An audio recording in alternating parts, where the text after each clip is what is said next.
Okay, folks, it's a little bit after 11:30. So this is Steve Dale with the Golden State Pool Trust, and this is part of our MCLE series here. And so for those of you that are new to this, here, if you're interested in getting notices about our CLE program, and we have a pretty robust program coming up, please email Shelley, Shelley,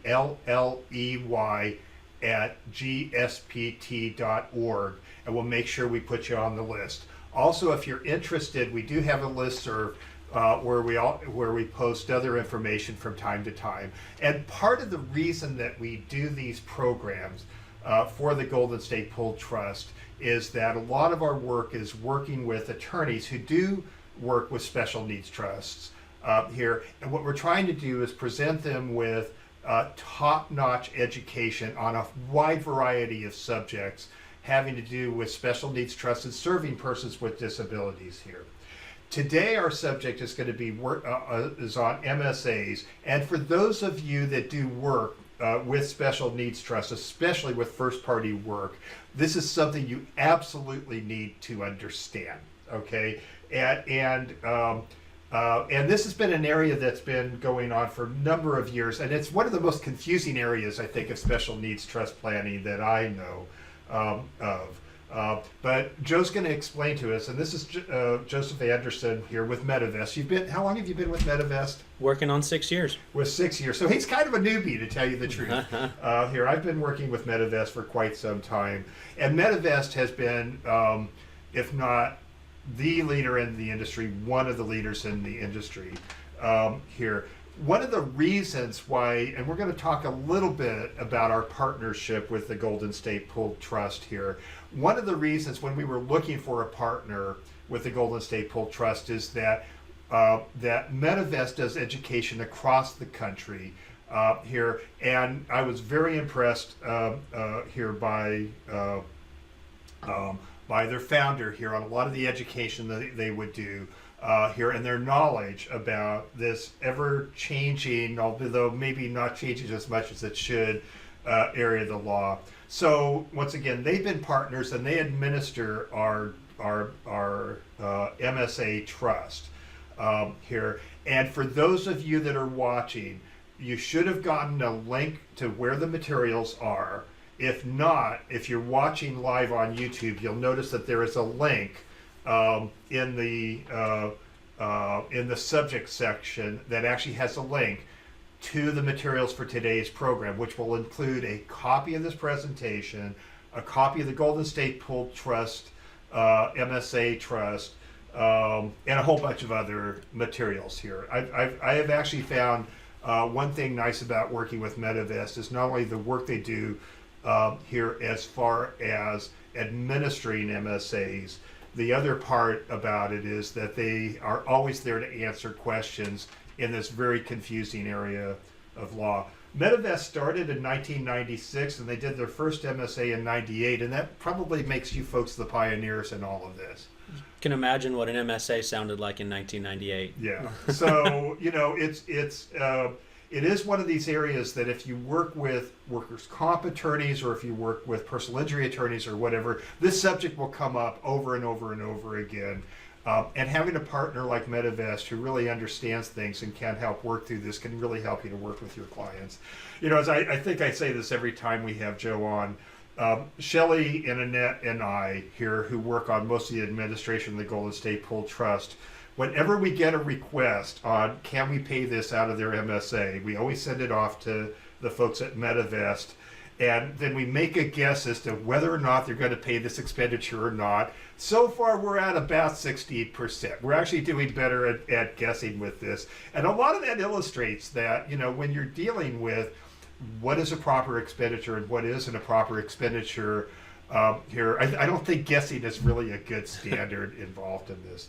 So anyway, I want to thank you, Joe, for joining us today. For those of you that are watching on YouTube Live, you'll notice there's a chat box there. If you have questions, and I really encourage you to come up with questions here, I'll be glad to pass that along, and when we get to the end of the program, I'll go through those questions.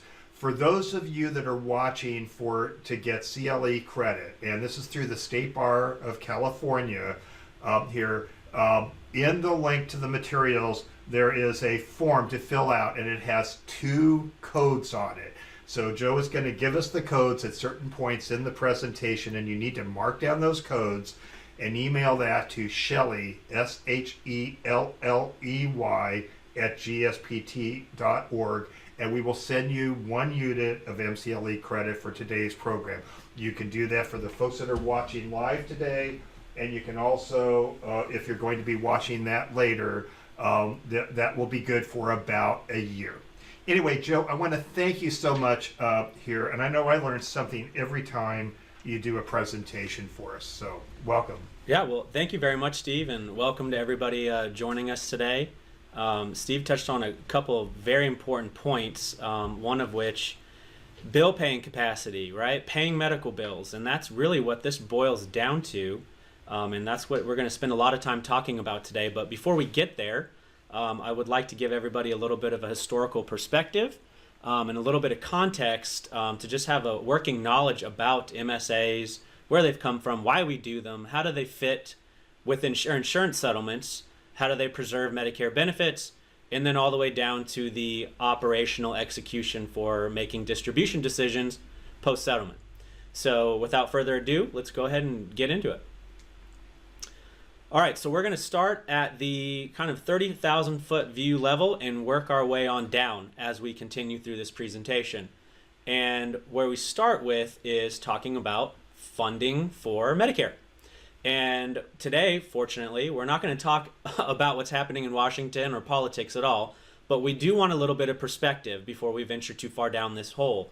And as you can see on the screen, the Medicare Trust Fund has been heading towards insolvency frequently for decades, and it's no change now. But with what's happening with lots of talks about budget cuts, you can bet for sure that the government is very much interested and now invested in protecting those coffers in a couple of different ways. One, we talk about liens, past payments, conditional payments is what they're called, and wanting to make sure that they're getting repaid from insurance settlements.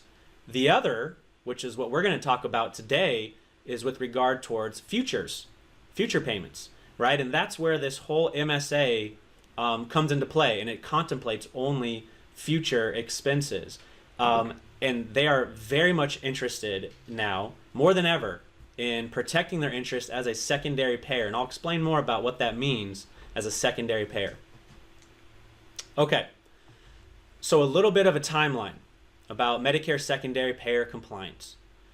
Start in 1965, Medicare was created, and a little known fact for our purposes today is originally when Medicare was created, the workers' compensation insurance was actually, from the onset, considered secondary to Medicare.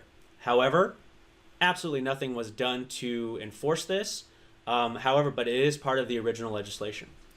1980 comes along, and this is kind of the origin for this whole Medicare secondary payer compliance issue. MSP, this is directly where MSAs stem from, Medicare set-asides.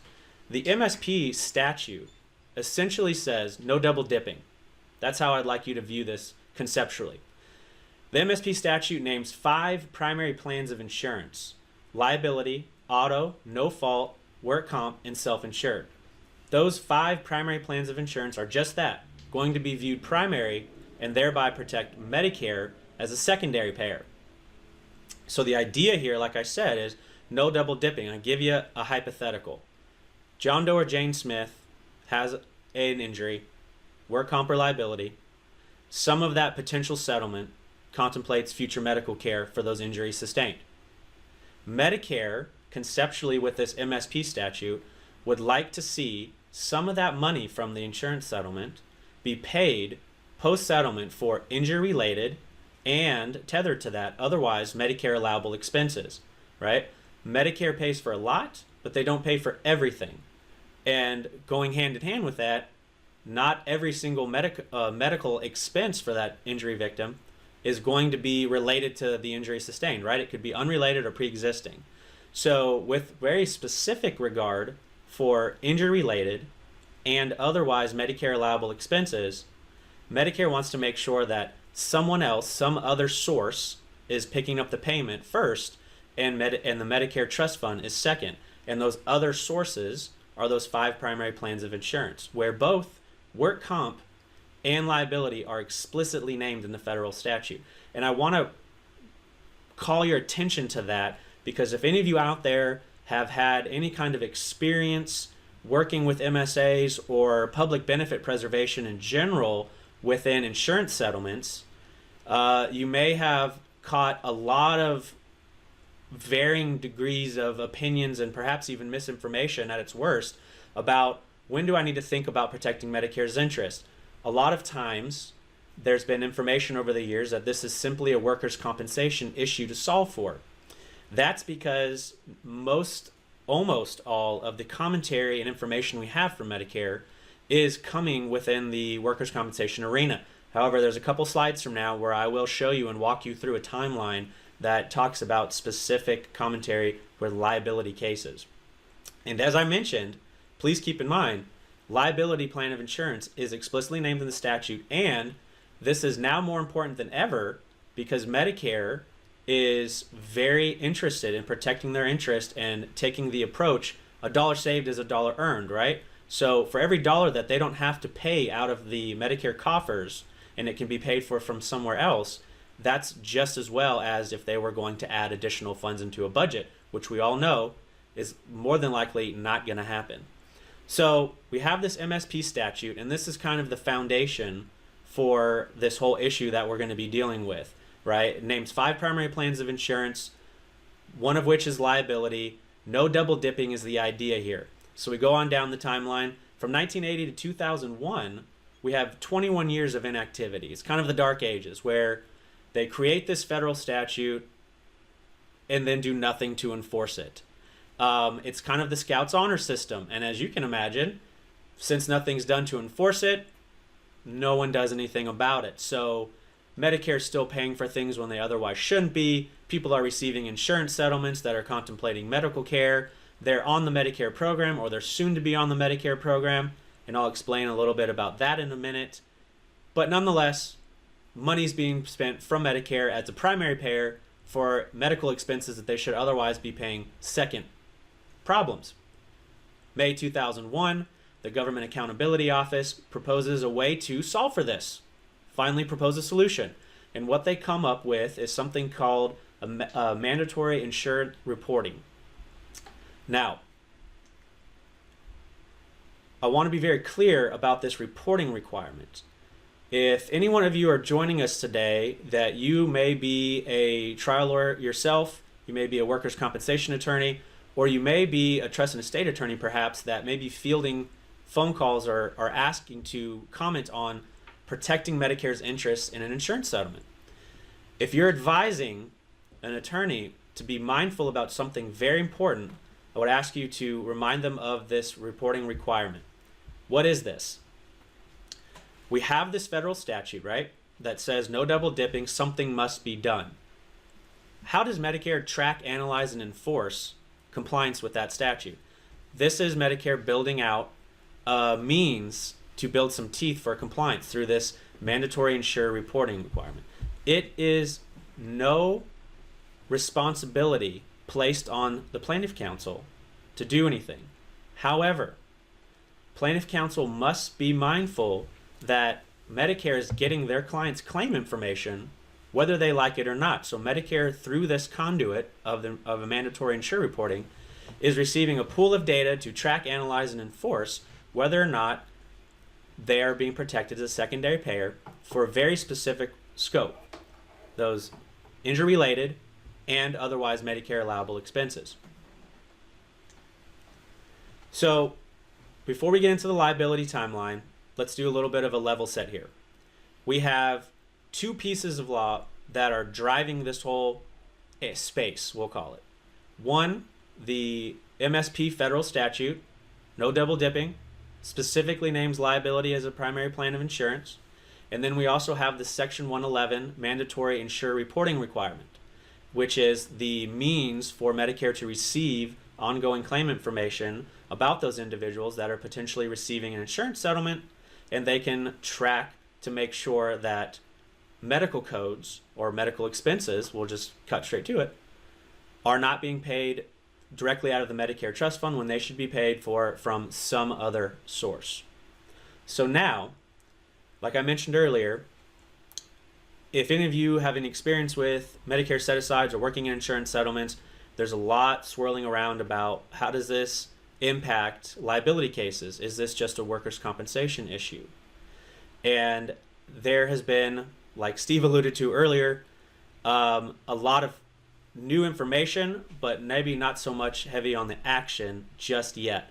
But I wanted to walk you through this liability MSA timeline here to give you just a little bit of context and hopefully read the tea leaves on what's happening as far as ways to track and enforce compliance. So starting from the very bottom, you have the federal statute.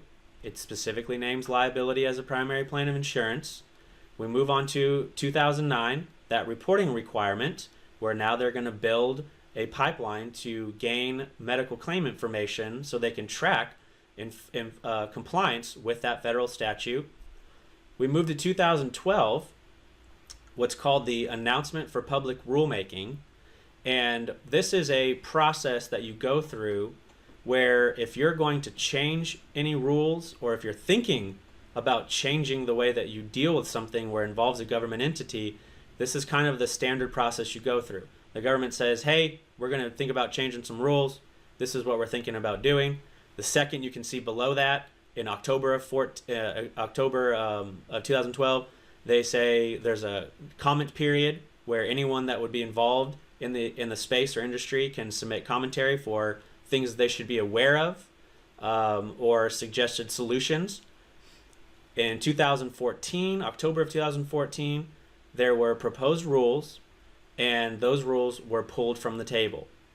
Now, again, just as anything else, there is a wide range of opinion that I'm sure if you searched around the internet for 10 or 15 minutes, you could find all kinds of blogs and people's opinions and information and, guesses essentially on what happened. All we know definitively are that those rules were pulled. Some people say it was as trivial as too much time went by and they needed to go back to the drawing board to figure out how to deal with Medicare secondary payer compliance for liability cases. Some people on the other end of the scope said no, they did economic impact studies and said if we were to enforce these rules, it would be catastrophic, the ripple effect on these potential liability insurance settlements going through. One piece of information to consider on why these rules were pulled. As you may be aware, or as I mentioned earlier, most of the commentary that we have to work with, the framework for dealing with Medicare secondary payer compliance, is written and comes from the workers' compensation arena.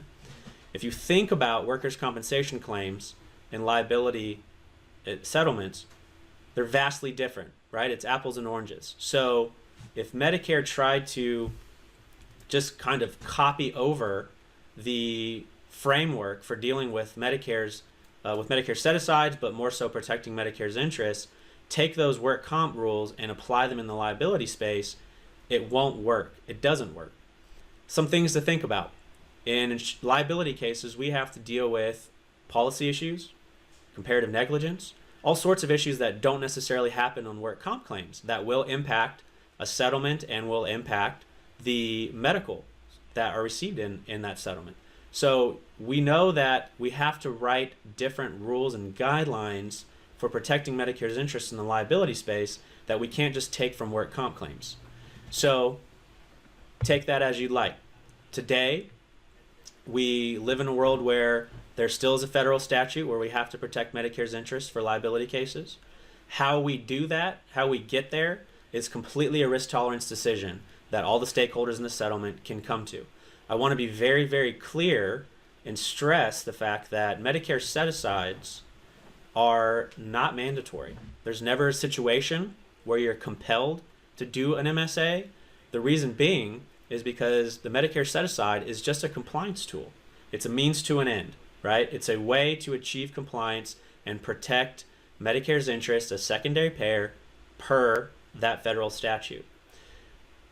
Medicare set-asides aren't even mandatory in workers' compensation claims. However, we see that they are the preferred compliance tool. So if any of you work with workers' comp claims and an individual is a Medicare beneficiary or likely to become a beneficiary within 30 months of the settlement, you'll see that there's almost always an MSA done if they're going to close out the future medical. How does that change in the liability arena? Decisions are usually driven by plaintiff counsel and not the carrier, and that's a good thing because it's a decision between the attorney and their client on what they choose to do to protect their Medicare benefits. And we'll talk a little bit about the rest of this presentation on some strategies to be mindful of when you're thinking about protecting Medicare's interest, but also balancing that within allowing and creating the space for a settlement to take place and not hoarding funds into a set-aside account and disrupting a potential settlement. So we go all the way to the very end of this liability timeline to last year, this change request notice, 9893 change request notice. Again, if you search the internet, there'll be all kinds of commentary that says this was a formal memo, an announcement from Medicare about liability set-asides. Not true. This is technically a change request from Medicare to their contractors, putting them on notice that they would like to see changes with some of that reporting information that we talked about from the Section 111 reporting, new points of data that they want to have captured to better enforce compliance and track compliance with protecting their interest. But what did this do? This change request to their contractors sent a ripple through our entire industry saying, liability MSAs are here. Now, what are we going to do? How do we protect ourselves and our clients? What best practices do we put forth? And it's not quite that doomsdayish. Nothing has really quite changed yet. In fact, the end of the year, they actually amended that change request notice to pull their implementation date. Originally, they said October 4th of 2017. They wanted to have this new implementation date for the new data. That was pushed back. They pulled that. So again, you can make assumption as to why they pulled that. Different levels of what kind of impact they may or may not have. But the fact of the matter is, today at least, if you're working through an insurance settlement and you have an individual that is a Medicare beneficiary or soon to be, then Medicare's interest must be protected in some way, shape, or form, but that's not always through the MSA vehicle. So, a little bit of that level setting, give a little bit of a historical perspective. Hopefully I've driven home the point about MSAs are not mandatory, but what is mandatory is protecting the Medicare Trust Fund as a secondary payer when it's appropriate. So if you're working with attorneys on insurance settlements, you can boil this down to a 3-step process. The first one would be verifying public benefits, if any. Who are the players involved, right? What public benefit programs are at stake? And each program will probably take different steps to protect those benefits. We need to uncover them. The second step would be, for this purposes of today's presentation, where we'll talk about protecting Medicare benefits and different considerations on creating an MSA report. Then the third and final step, kind of what Steve was mentioning earlier when he gave his introduction, proper administration, right? Post-settlement distribution making decisions. These are all medical bills. These are all medical needs. It's less of a legal problem to solve and more of a medical problem to solve. What I mean by that is protecting Medicare's interest is binary. It's yay or nay, right? If Medicare has an interest to be protected in your settlement, that can be uncovered. And if the answer is yes, then we can form a game plan on how we do that, which is solving medical needs and problems. If the answer is no, we don't have to protect Medicare's interest in this case, then it's a matter of documentation and supporting the evidence to that conclusion and moving forward with the potential settlement. And there is no medical consideration to go through. So protecting Medicare's interest is a medical problem to solve when there is a need in the case. Very important stopping point real quick. Like Steve mentioned, this is the first code for continuing legal education. It's 7975. Make sure that you include that on your form that you received and send that off to Shelley. So if you want to make sure and get your credits for participating in this presentation today. So we'll go ahead and give you a second to grab that code, and we'll keep moving on here. All right, so step one, this whole process, the first thing we need to do is uncover what public benefits are at stake. Now keep in mind, everything that we're working through today, everything that we're talking about is all within the context of an insurance settlement.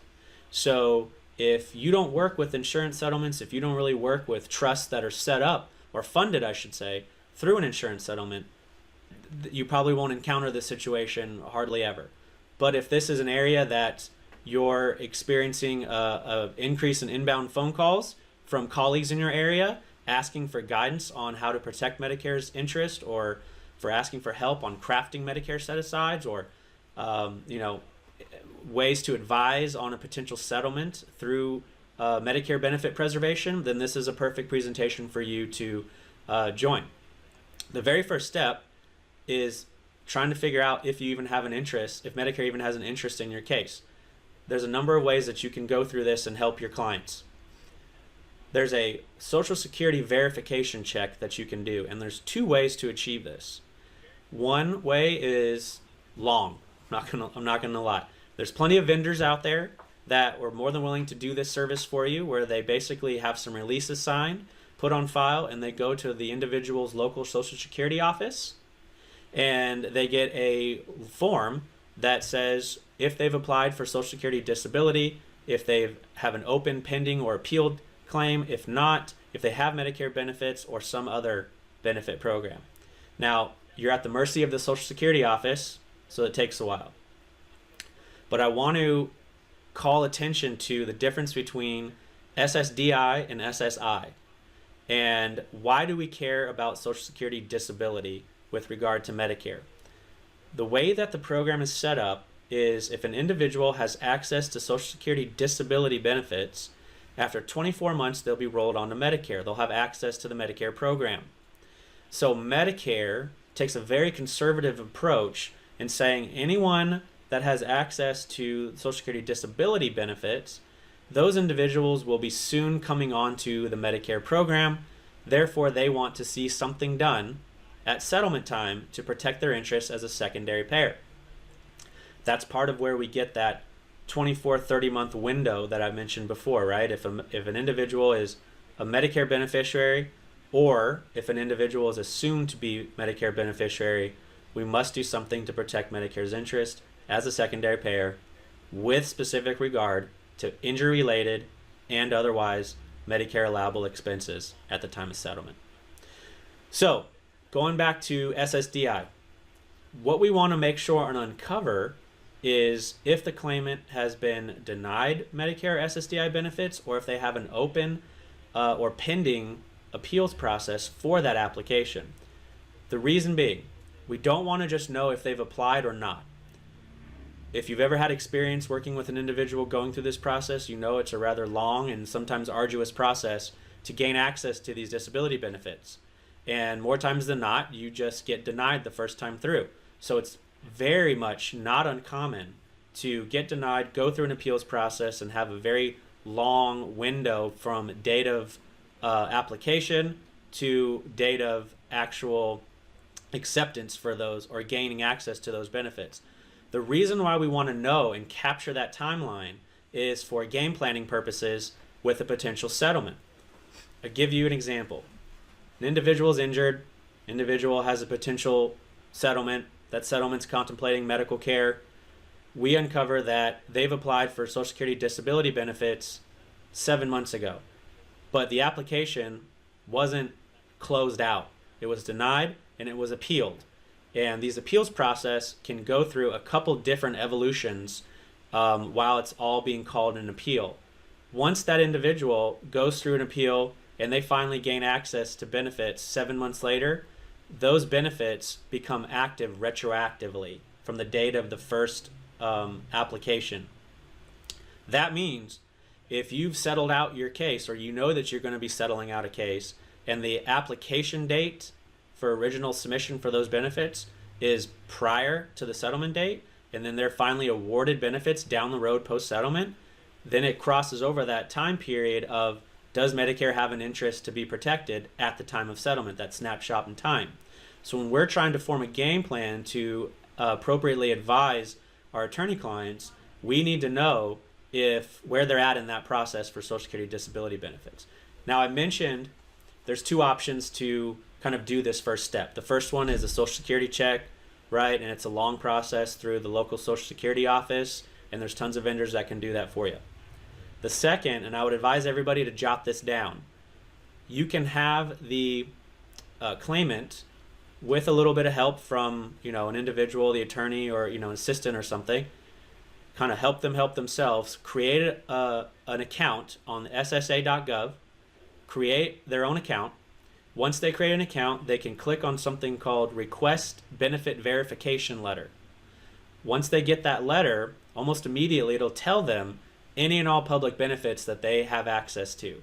That's a great letter and piece of information for all of us to start doing some actual settlement planning around protecting their benefits, whether they be asset-based benefits or whether they be entitlement-based benefits. We need to uncover those public benefit programs so then we can then form the proper game plan to solve for and then do some financial planning to work within the kind of medical care that they'll need. So step one, what public benefits are at stake, right? And those are two options to go and cover those benefit programs. I also want to give you a couple common triggers for thinking about protecting Medicare's interests as a secondary payer. It's kind of like a cheat sheet, if you will. Is the individual at least 62 and a half years old? Do they have an application open, pending, or accepted for SSDI benefits? Those are the biggest two triggers where you'll need to think about protecting Medicare's interest. From there, there's a couple of rare situations which everyone should be aware of if they do present themselves, like end-stage renal disease, Lou Gehrig's disease, that maybe survivor benefits through a parent. Those things can get a little tricky and convoluted. So when in doubt, if you're not certain, start with step one, find out for certain what public benefits there are, and move forward. But just as a general help with working through your case flow, is they 62 and a half years old, or do they have SSDI benefits? If the answer is yes to either one of those triggers, you know that you need to think about some iteration of a Medicare set-aside to protect Medicare's interest. So we've gone from step one. Let's say for purposes of today, the individual has Medicare benefits. Okay, so now we know that we need to protect Medicare's interest with those future Medicare allowable expenses that are directly related to those injuries sustained. So now again, like I mentioned earlier, we pivot immediately to a medical problem to solve and plan for, right? These Medicare set-aside accounts are 100% medical dollars. We need to match injuries, medical codes, and expenses, dollars, to all of those injuries and project them out so we know what we're looking at as far as meeting medical care and making sure that the Medicare Trust Fund isn't paying dime one when some other source should be, a la the Medicare set-aside. So going back to things that, there's a little bit of misinformation, or, you've heard things or read things on blogs. What's required and what's voluntary, right? A lot of times people are misinformed that MSAs are required under certain conditions. Never the case. Remember, even in work comp claims, MSAs are never forced. You're never compelled to do an MSA. What you are in certain situations compelled to do is protect Medicare's interest as a secondary payer. What is required? Demonstrate a reasonable and adequate consideration of Medicare's interest in a settlement. There's a number of ways that we can do that. It doesn't have to be always a Medicare set-aside. And please keep in mind, MSAs are not widgets. There's a number of ways that we can work through these MSAs and build them out that fit within the unique circumstances of each individual case, given what's happening and the information that's presented to us.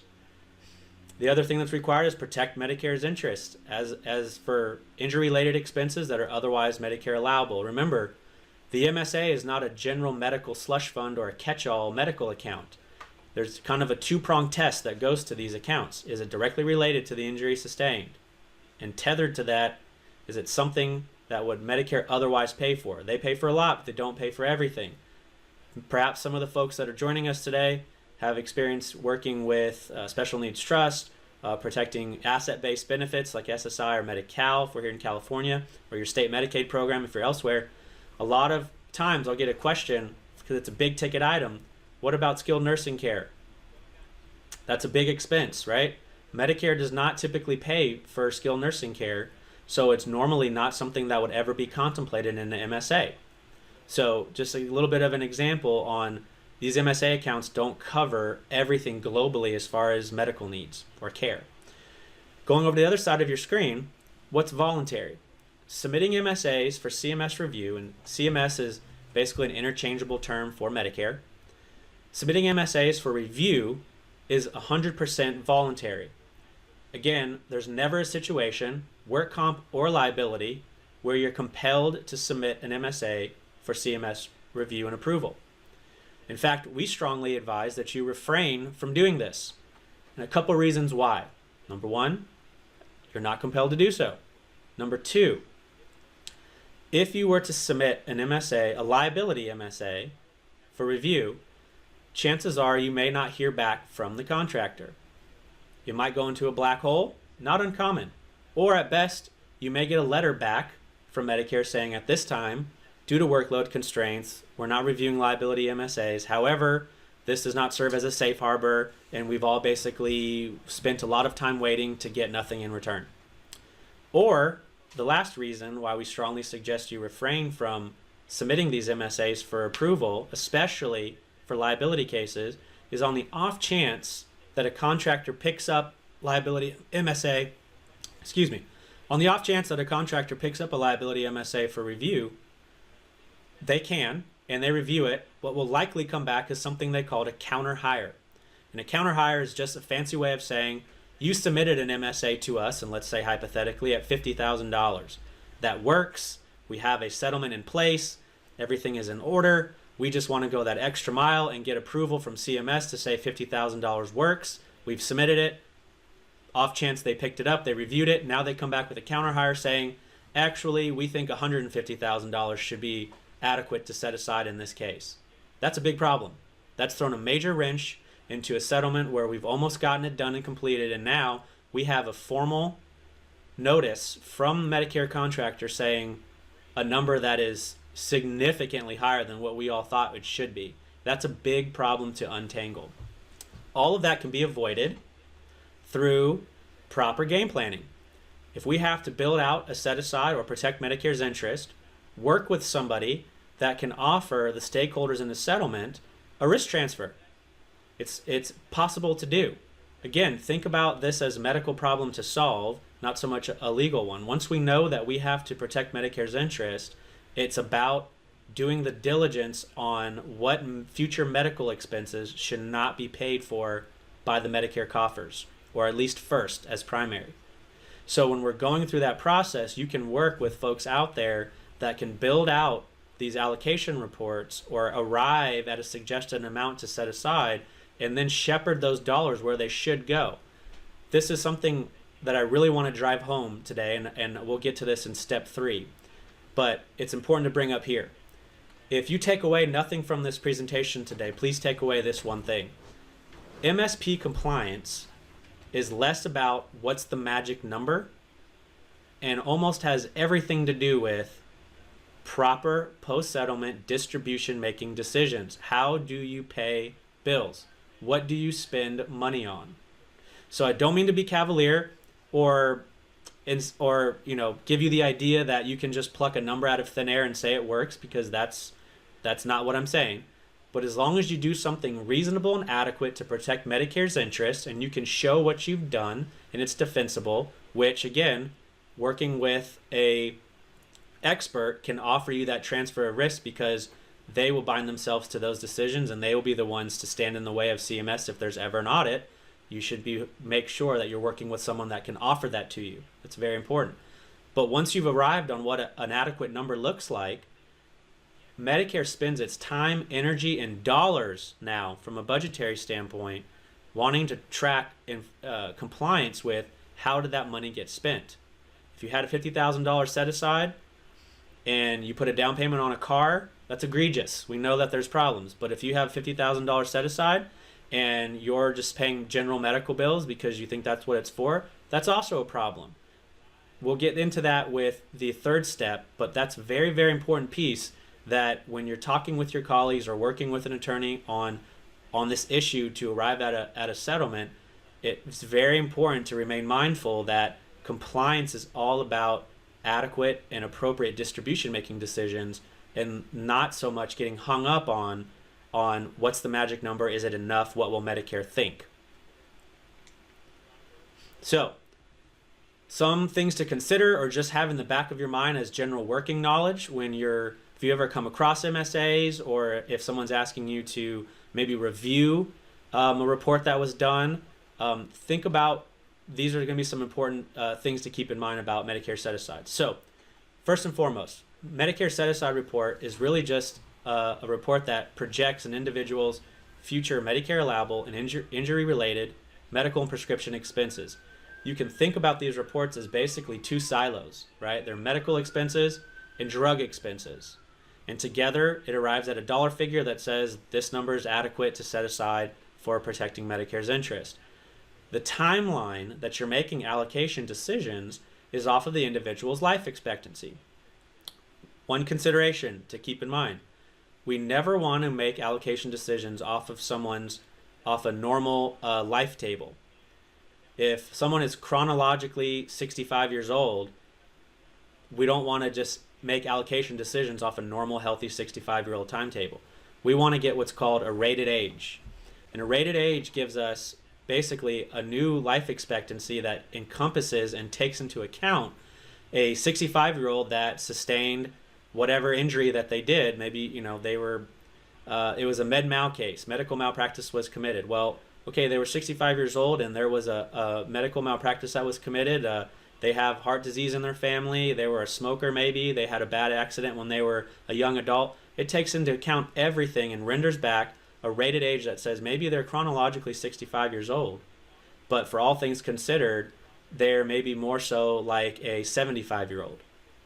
So we've just shaved off 10 years of having to make allocation decisions within this report, which in virtue of that opens up and redistributes settlement dollars out of the MSA and not hoards them into the MSA account. So we want to get them a rated age, life expectancy, while we're making these reports. Now the bottom half of this slide, these MSA reports are normally priced according to the applicable state fee schedules, such as workers' comp, or usual and customary, or average wholesale pricing. For liability cases, Medicare suggests that you use usual and customary rates. This is very high. It's almost like retail. Now again, keep in mind, we're making allocation decisions right off of purely medical needs. If you can work with someone and partner with someone that can not only offer you up that risk transfer that I mentioned earlier about doing the diligence for projecting future medical needs, but they can also compress the cost of care and not use fee schedules that are so high, and use a better and more aggressive fee schedules to still deliver the same quality of care, but just at a lower rate, you've again found another way to compress these set-aside accounts and again redistribute settlement dollars back elsewhere into the settlement. So again, when we're thinking about these MSAs, all we are doing is addressing future medicals, right? We want to think about the timeline, like I said, the rated age, life expectancy. We want to think about the frequencies, surgeries, prescriptions, fills on those prescriptions, DME, ongoing visits, PT visits. We're having to allocate, is it 5 visits a year for 20 years? Is it 3 visits a year? Is it 10 a month? What is it? Think about appropriate frequencies that someone may need. And again, all of these are just variables, right, that are always going to be in flux and changing given what's happened in this case. Medical needs are always different. People's injuries are always different. They're going to get healthy. They're going to get sick. So it's a moving target, but we want to be able to match their medical needs as accurately as possible in these allocation reports while still straddling that line of not compromising a potential settlement, which goes right into the next bullet. maximizing settlement dollars. When we're addressing future medicals, we always want to be mindful of maximizing the settlement dollars that are at stake. Compressing the cost of care, again, you can work with someone that can realize medical needs, goods, and services at a lower rate than what a layperson could on their own. By all means, that needs to be done. Apportionment. Apportionment is perhaps the best tool that we have for liability cases to protect Medicare's interest adequately, but also allow for the best settlement possible. I'll give you a quick idea about apportionment. If a case settles for, maybe the case gets full value, or excuse me, maybe the case gets policy limits. There's $1 million policy and it's settled for the policy, but perhaps maybe that case was worth 5 times that, but policy limits were tender. Maybe there was comparative fault, right? It's not just a black and white situation. We want to take that into consideration when we're thinking about the final set-aside number. If a case settles for less than full value, and there's things like liens that need to be paid back, there's comparative negligence, there's all sorts of factors that we want to take into account, you're going to use that initial MSA report, that allocation, as kind of like your foundational analysis, but you're going to view it as fully valued at 100%. And if a case settles for 10% of its full value, then we can take a 10% apportioned share of that fully valued set aside and call that our new MSA. Again, consult with an expert on the proper mechanics on how to apportion an MSA appropriately, but please know that should always be done when possible to still adequately give Medicare its fair share, protecting their interest, but not overly hoarding settlement dollars where they could better serve an individual elsewhere, like perhaps flowing into a trust to meet their quality of care as opposed to being pigeonholed into an MSA. We always want to find ways to get money out of the set aside without rubbing up against any gray lines in order to adequately address and match the kind of care the individual is going to need and support a better quality of life. Ensuring post-settlement medical care. Again, I can't beat this, I can't drive this point home enough throughout today's presentation. MSP compliance is not about the magic number. MSP compliance is about proper and adequate distribution making decisions post-settlement. Professional administration is the cornerstone of Medicare secondary payer compliance. It's also a risk transfer, like I've mentioned earlier, and that's what we're going to talk about in step 3. This should be a handout that everybody should have access to. I don't expect anybody to be able to read through this on the screen, but it's a quick little reference guide that you can stick in a drawer to kind of give you a little bit of an idea on 2 important parts about MSAs. The first half is, when is an MSA recommended? And it's a quick little decision matrix, right? And it goes back to, are they 62 and a half years old? Do they have Medicare benefits, or do they have access to SSDI, or where they are in that appeals process? And the latter half is about the actual creation process of what goes into creating a Medicare set-aside, kind of peeling back the curtains a little bit on the allocation process. So again, successful MSP compliance is an adequate set-aside, but more so proper administration. Kind of a little level set from things that we've talked about, some important points here. CMS submission is always optional. For liability MSAs, don't do it. It's not in your best interest. Like I said, either they won't look at it, it'll go into a black hole, or you'll get a meaningless letter that offers no kind of safe harbor, or when you're any kind of goodwill you were trying to make, it won't do that. It will just waste time. But on the off chance they do review it, it could come back with a counter hire, and that only opens up a can of worms and more problems to solve than doing any kind of benefit. If you're worried about protecting not only the individual but the stakeholders in the settlement, and you think that CMS submission is the answer, it's not. The answer instead is working with the right experts that can offer you that guarantee in the work product. So if there's ever a post-settlement audit or inquiry, they are the ones to defend that audit and dispute it, and ultimately make good on the audit if they can't get Medicare to change their mind. CMS thresholds for submission: 100% voluntary. Often we'll get questions, or people will be slightly mixing a couple of things together when they say, oh, I only need to do an MSA if they're on Medicare and the settlement's over $25,000, then I have to do an MSA. I'm compelled to do one. That's mixing up submission thresholds and whether or not I do an MSA. If the individual is on Medicare and you want to submit the MSA, you're only allowed to participate in the CMS submission process if the global settlement's $25,000 or more. The next one, if you have an individual that's 30 months from being on Medicare, most likely they have Social Security disability, right? They don't yet have Medicare benefits. You can't even participate in the CMS submission process unless the global settlement is $250,000 or more. That does not mean if I have an individual that's 30 months from being on Medicare, I don't have to do an MSA, or I don't have to protect Medicare's interest unless the global settlement is $250,000 or more. That is not what that means. These are purely just review thresholds that must be met if you want to participate in the CMS approval process. So please keep in mind that these review thresholds have nothing to do about, do I need to protect Medicare's interest, and everything to do about, could I submit this MSA if I wanted to. Keep in mind, CMS submission is probably not the answer. You're best doing something different, like we've talked about before, where you can work with someone to offer those risk transfers.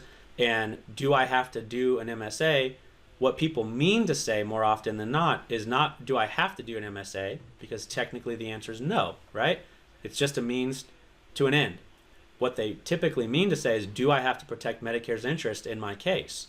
And that's a binary decision. It's yay or nay. It's, are they 30 months out from being on Medicare, or do they have Medicare benefits? And then it immediately pivots to medical problems to solve. So step 3, we've started with what are the public benefits at stake? How do we uncover those so we can form an adequate game plan? We've gone to step 2 for protecting Medicare's interest as a secondary payer. If you have an individual that has access to Medicare, we can go through building out a Medicare set-aside. Keep in mind, through that process, if they're not widgets, they can be developed and implemented in a number of different ways. Think about compressing the cost of care where you can, rated age life expectancies, using preferred fee schedules, getting access to discount plans and PBM networks for maybe drug expenses that you can allocate lesser amount but still meet the same quality of care, and then having those accounts professionally administered. Now, professional administration, like I said, is probably the most overlooked aspect of MSP compliance, but it's certainly the most crucial. Oftentimes, if you don't work with these accounts frequently, the thought process is, well, MSP compliance means I have to carve out a certain amount from my settlement and then I'm good. And that's not quite it. You're not quite to the finish line. You could do all of the diligence in the world and do the best medical underwriting there ever was and arrive at a very solid figure to carve out in your settlement. But if you turn that over to somebody, whether it's the injured person themselves or someone that's going to help them, a family member or whatever, or maybe even a banker in some situations that doesn't really understand how to deal with Medicare set-asides, they spend the money where they shouldn't be spending it. All that work is for nothing. It goes out the window. There is no sliding scale of forgiveness when you're talking about compliance in the eyes of Medicare. That money needs to be spent on appropriate, reasonable, and adequate expense that are directly related to the injury sustained and otherwise Medicare allowable. And oftentimes that sounds fairly simple and easy, or straightforward even. But I'll give you a quick example or something to think about.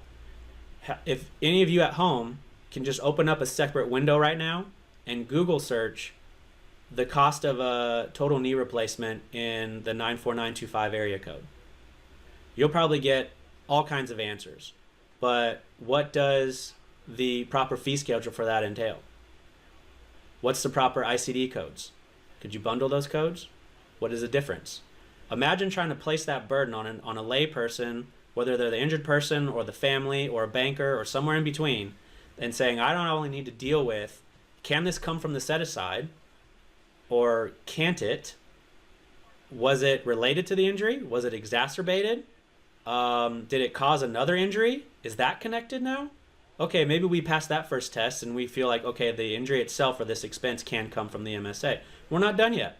What's the proper fee schedule? What's the appropriate amount that I could pay for that expense out of the set aside? That's a really tough one to find out if you're just an average consumer, a normal layperson.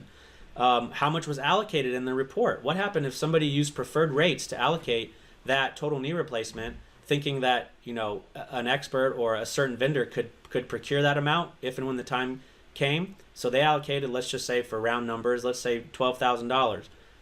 But if a different person's handling that account, it comes time to pay for that replacement, and they get billed at $20,000 and they just pay it, that's a problem. You're spending through the MSA account at a faster pace than you otherwise should be. So you can see conceptually, the idea of administering your own MSA might sound like it's fairly straightforward. I'm just paying my medical bills. But it's not. And that's where the whole idea of proper compliance, protecting Medicare's interests, this is where this comes into play. And as I mentioned before, when we think about where Medicare is spending their time, energy, and dollars on enforcing compliance, the best example that I can give you to illustrate this point is, as I talk to you today, doing this video presentation, there's never been one single case out there where there was a $50,000 set aside done and Medicare audited the file and said, $50,000, we think it should have been 75. And now we have problems. That has yet to happen. Conversely, what Medicare is doing, and within the last couple years has accelerated the rate at which they're doing, is you take the same exact example of $50,000 set aside, Medicare says, I'm not going to fight you on trying to become a quasi-medical expert and try to refute what you've done to arrive at a $50,000 set aside, so long as it's reasonable, it's not egregious, right? You've done something defensible and reasonable. I'm not going to fight you. $50,000, fine. But I want to know, where's the $50,000 going? How did it get spent? How is it being spent? And that's where they spend their energy. That whole problem, potential problem, is solved for through professional administration. So what does Medicare say? What are the actual requirements? And then what can you do to properly administer the account? But these are the things that you have to do regardless if you're the injured person, Aunt Sally, a banker, or a professional. There's no sliding scale here. Funds must be placed in an interest-bearing account. Could be as simple as going down to your local credit union and opening up a checking account if you wanted to, but understand the risk that goes along with that decision. MSA funds must be administered by a competent administrator. There's a memo from 2004 that basically says, unless you're ruled incompetent by the courts, technically you can administer your own MSA. However, why the heck would you want to? I know at our company, we've worked with claims managers, retired workers' compensation judges, you name it. It doesn't matter what your background is or how skilled or educated you think you may or may not be. It does not matter. These accounts are things that you should probably not take on yourself. A person may self-administer his or her own MSA, but all the rules and regulations are the same. Like I said, there's no sliding scale of forgiveness. Doesn't matter if you're an expert, doesn't matter if you're a trustee, doesn't matter if you're someone's uncle or aunt. The rules are what they are. And going back to that example, if you use the wrong fee schedule, if you pay for the wrong item, for the wrong body part, you're inviting so many problems that could otherwise be solved for very easily through professional administration. Professional administrator must forward an annual accounting statements to CMS for review. This is basically their way of keeping track every year. It's you're submitting any account activity, money coming in, money coming out, to Medicare every single year on what's happening with the MSA account. So imagine if you're self-administering your own account and you're halfway through the year, you know what, you really need to make that tuition payment, or you need to make the mortgage payment, or you wanted a cosmetic surgery, anything in between, the money's there, and perhaps you borrow against it with every good intention of putting money back. Or maybe you were just making a really good faith effort and you thought you were spending the money appropriately. Every single year you have to offer up an accounting to Medicare for them to do a review and audit. And if things don't match, Those are problems. Worst case scenario, they turn off Medicare. Best case scenario, which really isn't the best case, is it becomes treated like a super lien. They say, you know what, we think that you actually owe the account, us, 10, 12,000, 15, whatever it may be, and you need to put money back into that account. That's a big problem for just about anybody out there. More requirements. Annual self-attestation letters required for self-administered MSAs. Like I said, doesn't matter if you're professional or not. That's just a fancy way of saying you have to offer up an accounting to Medicare every single year. Administration fees and attorney fees cannot be charged to the MSA account. This is a common question that we get. If you have a Medicare set-aside account, you'd like somebody to administer it, there's likely going to be a fee, sometimes a nominal fee even. Can you just pull that amount from the Medicare set-aside to pay for the fee of administration? We should be able to do this. Unfortunately, the world we live in today, right now, we can't. I know our trade associations and our special, lobbying groups, where this is definitely the top of the agenda to try to change. It makes all the sense in the world to basically lean on professionals out there as your compliance partner. From the eyes of Medicare, if you would have professional administration of more of these accounts, the longer they'll exist, the more that you'll keep people from the Medicare coffers prematurely. It goes right in line with what we're all here trying to do.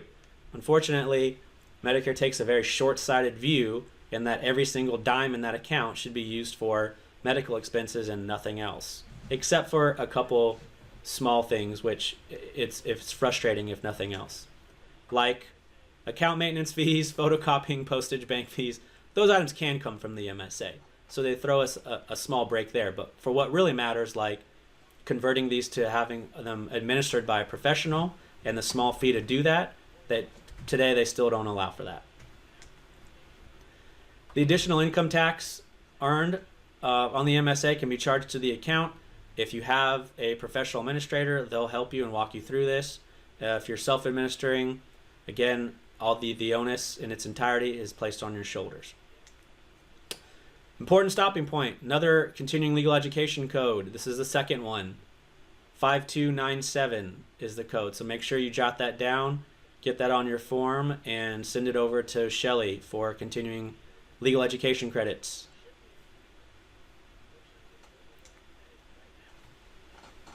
And the last slide, I believe, or the second to last slide on CMS requirements. Upon death of the claimant, the funds may be dispersed pursuant to state law. However, this involves holding the account, for 15 and 27 months for bills to be paid. Now, that's not a hard line in the sand to be drawn. If you need the accounts to be relinquished faster, they certainly can. The idea behind this is if somebody passes away, there could be trickling bills coming in, and it's a heck of a lot easier to satisfy those bills, get them paid while you still have money in the account before you release them. Keep in mind when you're thinking about these accounts, and in the event of a death and there's money still in the account, keep in mind for something called reversionary interest agreements.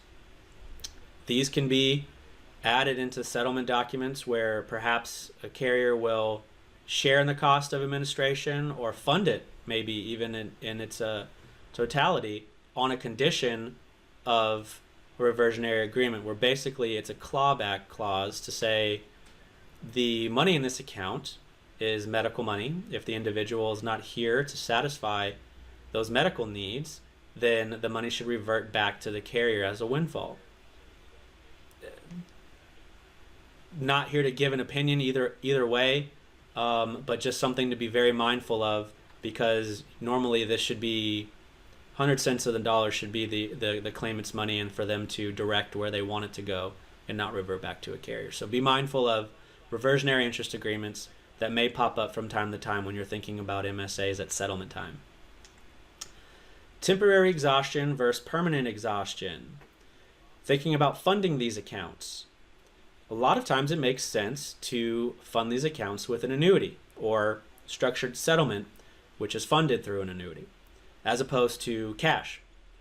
The reason why it makes sense is because let's say you have a $100,000 MSA obligation.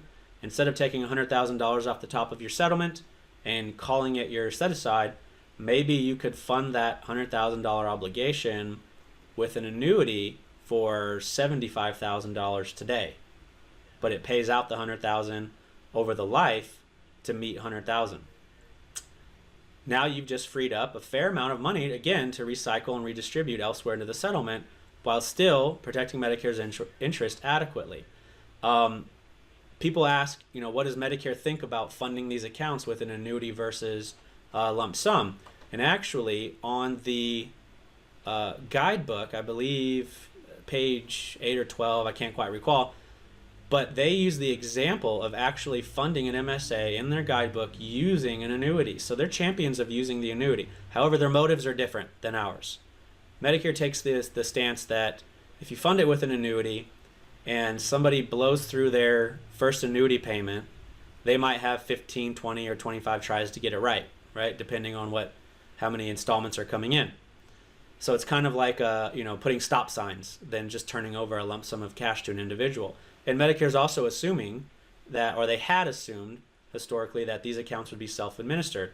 However, just last year, when they made their amendments to the guidebook, they now include a section to say that professional administration is strongly encouraged for these Medicare set-aside accounts, which might seem like a small or trivial thing, but that's Medicare making leaps and bounds in the way of proper compliance, because little by little, chipping away for them to understand that real compliance is not being so hung up on the set-aside amount with review thresholds or having a contractor look it over and approve it and review it, or say you need more money in it, or including more medical records to review just to get an adequate number, where really compliance is all about how is this person living with this money and spending it post-settlement. That's their best interest. So haven't yet come to the promised land to allow professional administration fees to come out of the set-aside, but they are becoming more of a champion to say, yes, it's very important to have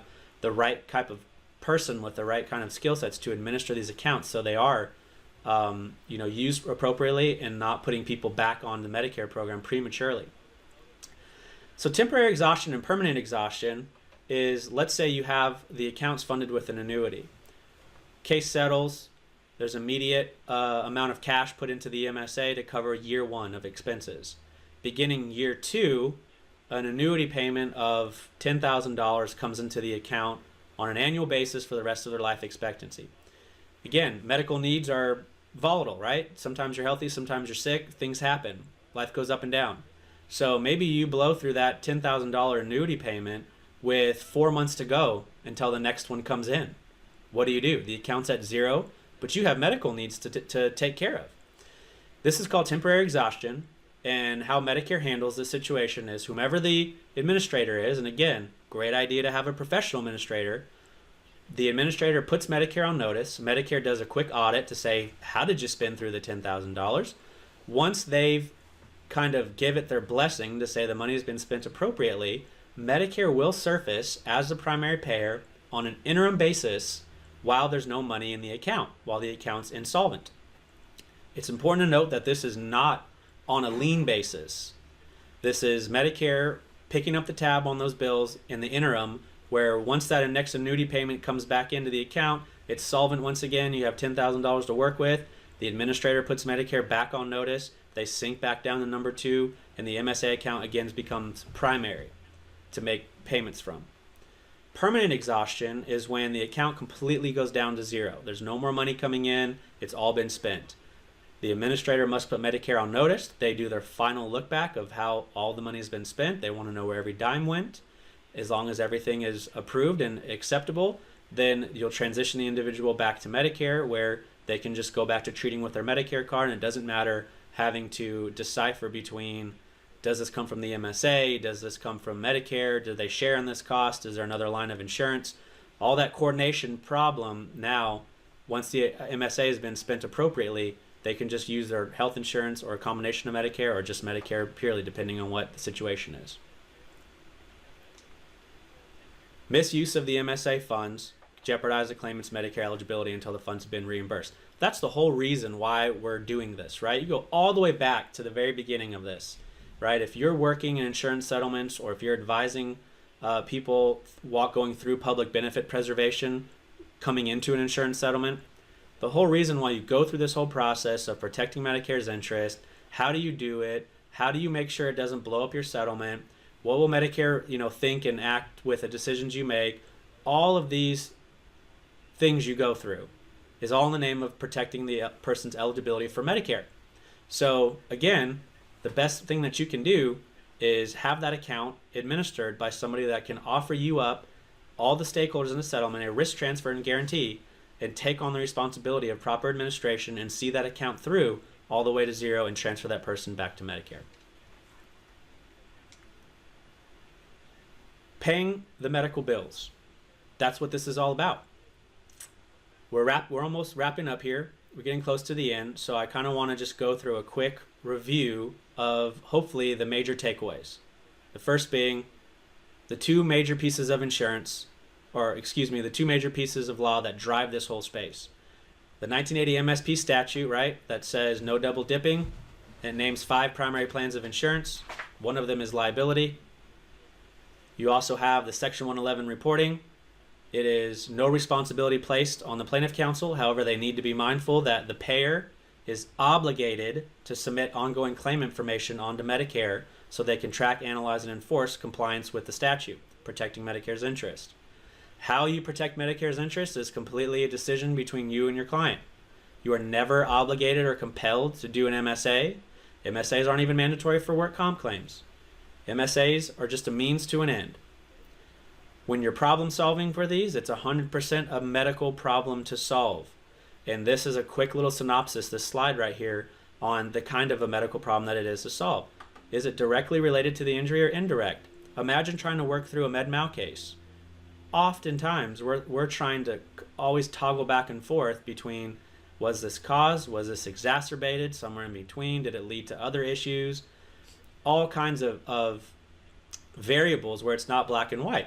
Contrast that with workers' comp claims, right? It's apples and oranges. It's either accepted or denied. It is what it is. So, again, liability cases versus comp claims, very different, should be treated very different.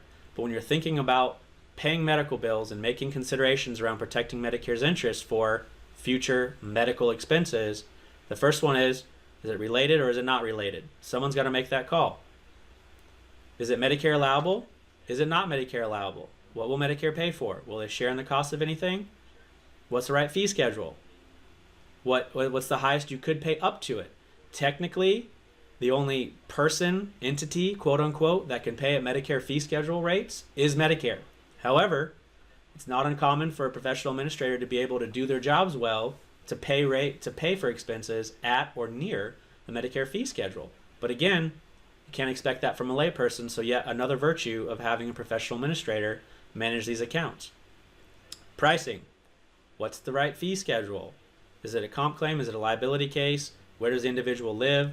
Also, the frequencies of which you're going to be making these expenses, and you all have to attach dollar figures to them.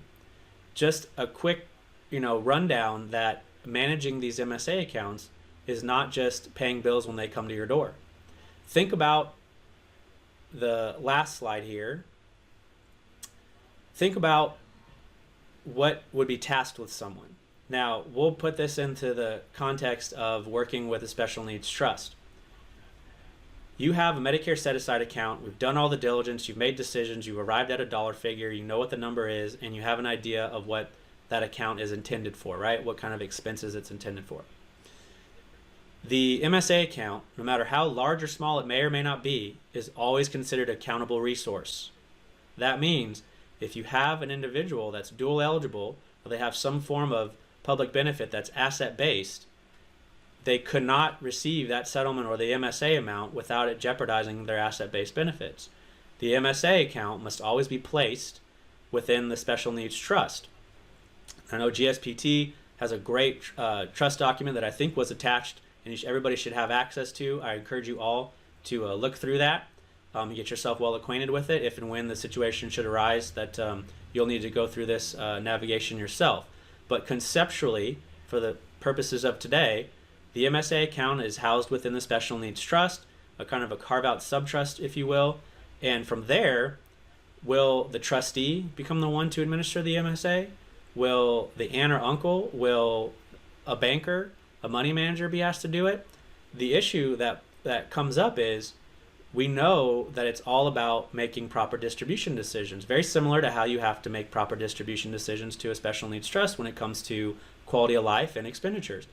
This is all about proper distribution decisions for medical expenses, right? So if you can tap a professional administrator to handle the Medicare set-aside portion, you two can work in concert to manage the S&T, have the Medicare set-aside appropriately administered, and the nice byproduct of that, of having an MSA administrator kind of tethered to you, is any kind of medical expense now that may pop up, whether it comes from the MSA or not, now it comes on their shoulders to take care of and adjudicate on your behalf. Give you a quick example. Maybe an individual, there's 3 buckets to pay bills. They have an MSA, they have an S&T, and maybe some other form of insurance. Bills come in, and maybe the amount can't come from the MSA. So it will need to come from, let's just say, the trust, for a quick example. If you can adjudicate that bill down and reduce it by 40%, you've just recycled 40% back into the trust. You preserved corpus, and you didn't really have to do anything as the trustee to realize that. That's the value of having that administrator not only handle the MSP compliance, take on the risk of dealing with the account appropriately, but you now also have somebody to advocate for your client for medical needs, deal with doctors, providers, and health plans, and coordinate benefits in totality, while you can worry about the quality of life and administering the trust, knowing that the medical component has been addressed and taken care of. So the quick graphic up here is just following the arrows. You have the MSP statute, right? The 5 primary plans of insurance, no double dipping is the concept. You're protecting Medicare's interests, so you have to make allocation decisions. It's all medical problems to solve for. You're making medical planning decisions, and there's all kinds of things that you can do to make sure that you're adequately protecting Medicare while straddling the line of not compromising or blowing up a settlement. Work with a professional to make those allocation decisions and offer you that guarantee, so you know that you have essentially cheap insurance. If something goes wrong, you have someone to basically deal with Medicare on your behalf. Then it pivots to, once you have an adequate set-aside amount, it's all about bill paying capacity. You're paying medical bills. You're coordinating multiple plans of insurance. You're having to find homes for bills. Where will the bill be paid from? How well can you adjudicate it? Can it come from a set-aside? What are the confines of being able to pay for bills out of a Medicare set-aside? So on and so forth. Paying medical bills. And it's all done through a professional administrator. All roads lead back to having a professional administrator to give you the risk transfer for the stakeholders in the settlement, adequately protect Medicare's interest, and serve as a medical claims advocate for the injured party. So we're now, I think, at the questions section. I think I might just be toggling back here. Yeah, well, actually, I've got it, so don't worry.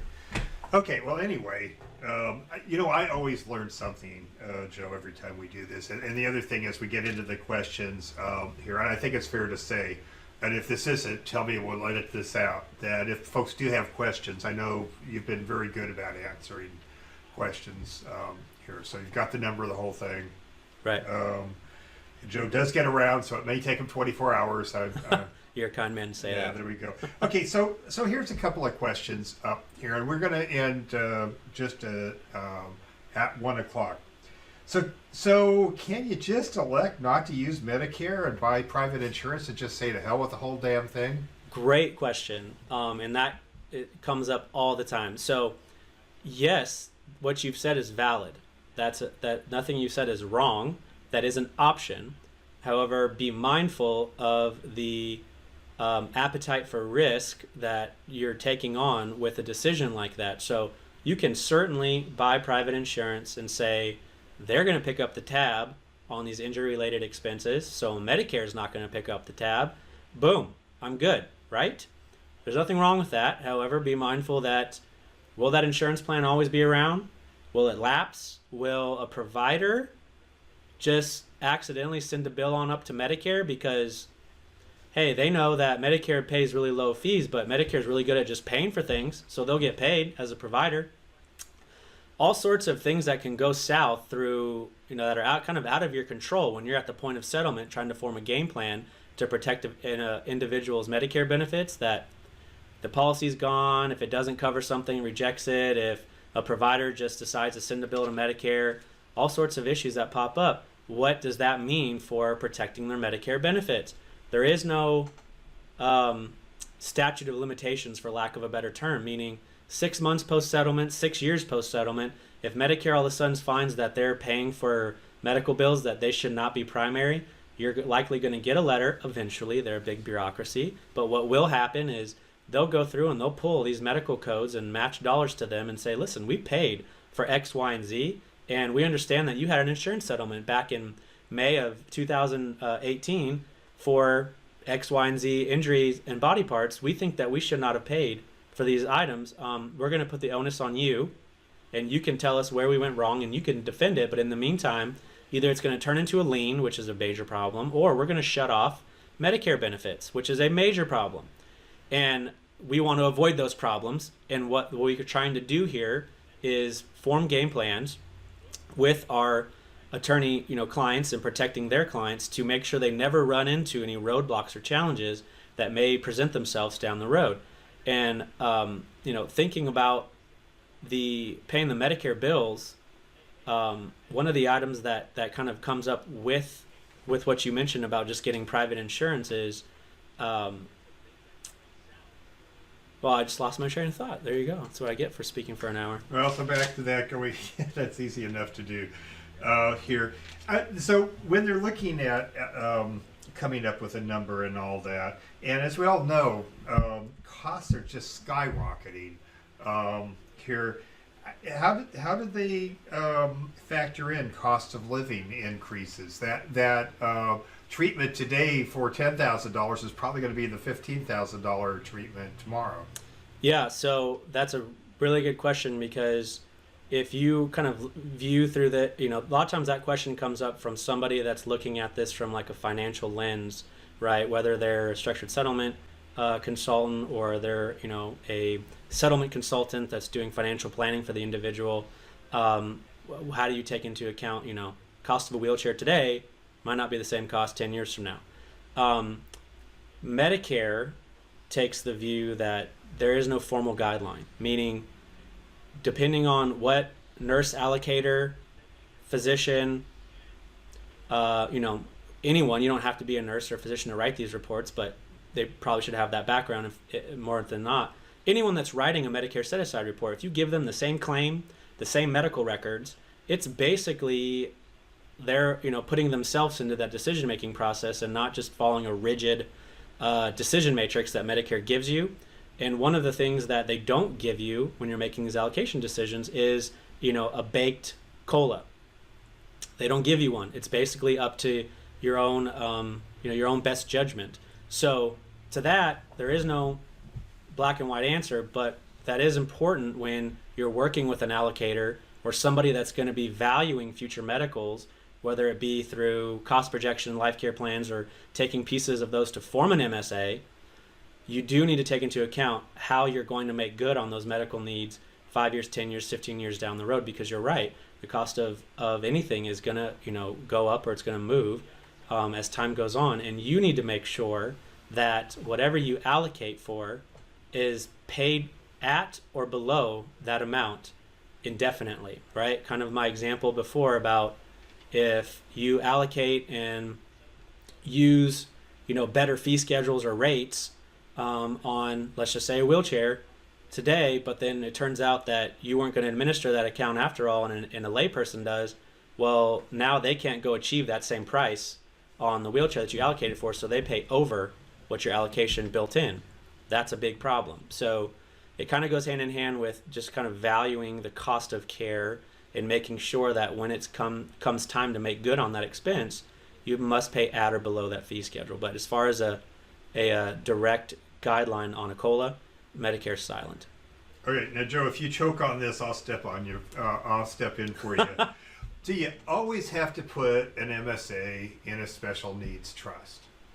Do you always have to put an MSA in a special needs trust? Which would certainly be good for the Golden State Pool Trust, but well, I'll answer that question with a question. Do you want to have Medicare benefits? Do you want to retain access to the current public benefits that you have? And if the answer is meh, then you have a lot of choices. But if the answer is no, I absolutely need to worry about my quality of care and I need to retain my benefits and, make best use out of those public benefits with whatever I'm getting out of a settlement, yes, the MSA must always be placed inside of the special needs trust. Like I mentioned before, it's always considered a countable asset. Doesn't matter if it's $5,000 or $500,000, right? So it needs to be protected within the special needs trust. So here would be the thing to look at, and I want to really emphasize for folks that are watching this, whether you're dealing with needs-based benefits or not, you really want to be knowledgeable, at least as far as what the issues are when it comes into MSAs. I will tell you, I monitor a lot of personal injury attorney listservs, and this question about MSAs come up all the time, as far as I can remember it can.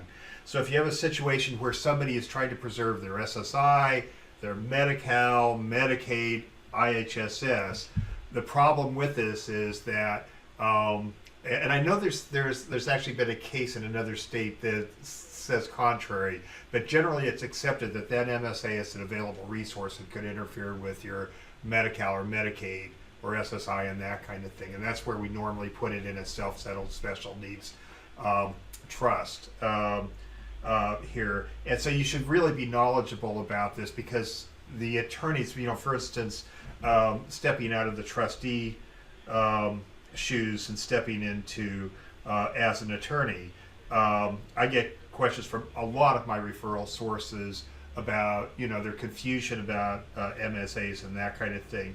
Usually my answer will be, you really need to protect Medicare's interest, and if they start asking about specifics of the situation, usually I'll refer them to Medivest, which will help on this. So once again, what we have here, and we have a separate MSA trust which will hold the funds, and that will make sure that it's not an available resource for SSI, Medicaid, Medi-Cal in California, in-home support services, and that sort of thing. Now, one of the perplexing things, and you had talked about this, and I think one of the stupidest things about this is that they don't allow payment for the administration. So one of the things, if you read through the MSA trust, and why you would, I don't know, here you'll notice it just says over and over and over again, we're not paying for administration, we're not paying for administration. So how would we pay for the administration? Yeah, so that is, that could turn into a maybe like a panel discussion all unto itself in the right time. But you are right that the world we live in right now, the fees for administration, no matter how small or large they may be, cannot come from the MSA account itself. All of our groups, our trade associations, and our Take the Hill events and all that good stuff, we keep pushing that rock uphill, trying to communicate to Medicare to say, listen, this whole MSP statute from 1980, right, was born out of the need to protect the Medicare coffers from insolvency. And they go, hey, if somebody's receiving an insurance settlement and they're getting compensated for medical care, but they're a Medicare beneficiary, some of those settlement dollars should be coming first and the Medicare coffer should be second. That's the idea. Who is better to execute on that promise, if you will? An injured layperson or a professional entity that's in the business of administering these accounts to successful completion? If you could move the needle of professionally administered accounts from self-administered hands to professional hands, you would see a greater uptick in compliance and thereby keeping people out of the coffers of Medicare for a longer period of time, which is the whole idea, what they're after. But Medicare, again, is very short-sighted, saying, well, only medical needs should come from the MSA and fees can't come from the set-aside. So we still keep working at that one. We keep plugging away, but who knows when we could finally get some traction to make that change. So when we do have to find a fee for administration, it can come from literally anywhere else, literally. And like I said before, and I touched about, the reversionary agreements, just be mindful if the payer all of a sudden wants to pay for administration. It's becoming a little more commonplace now, so don't necessarily think that as a an adversarial move or something if they talk about wanting to have the MSA administered. A lot of times carriers are seeing the light now that protecting Medicare's interests is a long-term play, and perhaps they might be interested in decreasing some exposure themselves. So they might be willing to participate or share in the cost of administration. But it'll come from the settlement proceeds, it'll come from the trust, anywhere other than the MSA. But one note on that as well is if anyone out there, has worked with MSAs or have had their clients' MSAs administered, you've probably seen within the last couple years that the cost of administration has been, significantly reduced. So no longer is it such a major burden or roadblock to have these accounts administered and doing the right thing, because it doesn't cost an arm and a leg to do them. So hopefully it removes the financial piece away from doing the right thing and having these accounts professionally administered. Okay, Joe, and I bet we could go on and on and on, but sadly we're coming to an end here. So, Joe, I want to thank you so much for sharing your knowledge and once again the partnership between the Golden State Pool Trust and Medivest has been just great. I do really want to encourage folks here that if you have questions or you're looking at partnering here, really consider keeping Medivest on your speed dial or your Rolodex or whatever you have here. They've been a great partner to work with here. And with this, most of our beneficiaries that do have MSAs or in the MSA trust, we elected to do it as a separate trust. But basically, we treat it as one account. Different trusts might do something differently. Anyway, for those of you that are watching here now or in the future, consider hitting that subscribe button here so that you'll get notice of future programs. We'll make sure that we send out the materials to folks that are watching. For those of you that are watching on YouTube, there should be a link to where the materials are. If not, send an email to Shelley, Shelley, at gspt.org here, and we'll make sure we get that to you. For those of you that are watching for CLE credit, make sure you fill out the form with the two codes, send that into Shelley, and we should be able to process that and get you your credit back within 48 hours. Thank you very much, Thank Joe. you. And for the rest of you, have a great afternoon. Thank you.